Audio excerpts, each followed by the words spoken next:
और बड़ी खबर आपको बता दें, यूक्रेन से यही आ रही है कि बातचीत हो रही है। गोमिल शहर एक छोटा सा कस्बा है जो बिल्कुल यूक्रेन बॉर्डर पर है बेलारूस में, जहां पर इस वक्त बातचीत हो रही है। लेकिन आधे घंटे से ज्यादा की वक्त की बातचीत हो चुकी है, लेकिन इसके बीच भी हमला जारी है। एक और मिसाइल से हमले की तस्वीर आ रही है, गोले दागे जा रहे हैं और दूसरी ओर जुबानी जंग भी चल रही है। रूस के यूक्रेन को हथियार सप्लाई पर ईयू को कड़ी चेतावनी दी है, यानी कि यूरोपियन यूनियन को, और बहुत खतरनाक कदम बताया जा रहा है। यूरोपियन यूनियन यूक्रेन को हथियारों की सप्लाई करेगा, यह कहा जा रहा है रूस की ओर से। अगर वो करता है लगातार सप्लाई उसको हथियार, तो ऐसे में यूरोपियन यूनियन को भी भुगतना पड़ेगा इसका अंजाम। यूरोपियन यूनियन ने यूक्रेन को फाइटर जेट्स देने का और रूस के जो फाइटर जेट है उस पर हमले के लिए स्टिंगर मिसाइल भेजा जा रहा है अमेरिका की ओर से, नाटो देशों की ओर से, तो इसका जवाब भी रूस देने के लिए तैयार है। और आपको बता दें कि ब्रिटेन ने तो अपने टाइफून विमानों को भी पोलैंड तक गया था पेट्रोलिंग करने के लिए। सर, एक तरफ हम देख रहे हैं कि बातचीत हो रही है, दूसरी तरफ जो हम देख रहे हैं अमेरिका की ओर से बताया ये मदद दी जा रही है, नाटो की ओर से मदद दी जा रही है, लेकिन रूस ने हमला नहीं रोका है।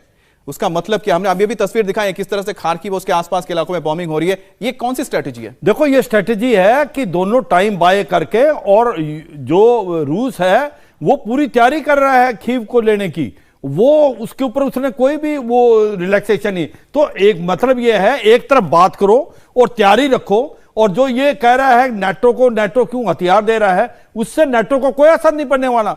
नाटो हथियार देता रहेगा यूक्रेन को, नाटो अपनी ट्रुप्स ऑन ग्राउंड नहीं भेजेगा।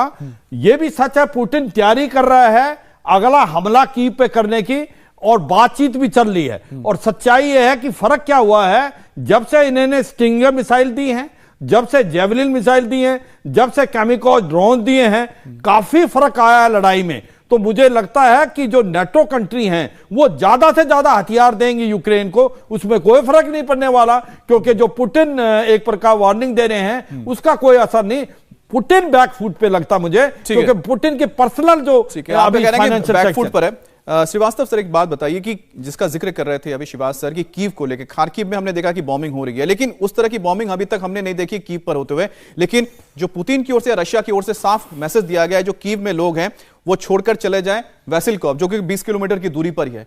ये वार्निंग क्यों दिया जा रहा है? ये वार्निंग एक तरीके का नेगोशिएटिंग अरेंजमेंट है कि हम यहां जो कर रहे हैं इसको आप देखिए, हम ऐसा यहां भी कर सकते हैं, लेकिन अभी कर नहीं रहे हैं। ठीक, आपको हम मौका दे रहे हैं, आप हमारे साथ बातचीत पर जब आ गए हैं तो बातचीत ऐसी करिए कि बातचीत में समझौता हो सके। लेकिन यह बात ध्यान रखने की है कि पुतिन के पॉलिटिकल ऑब्जेक्टिव्स हैं, बिल्कुल। जब तक वो political objective, at least one primary political objective कि नाटो के मेंबर नहीं बने, वो बहुत जरूरी है। यूक्रेन शब्द का मतलब पता है आपको? Ukraine is border land.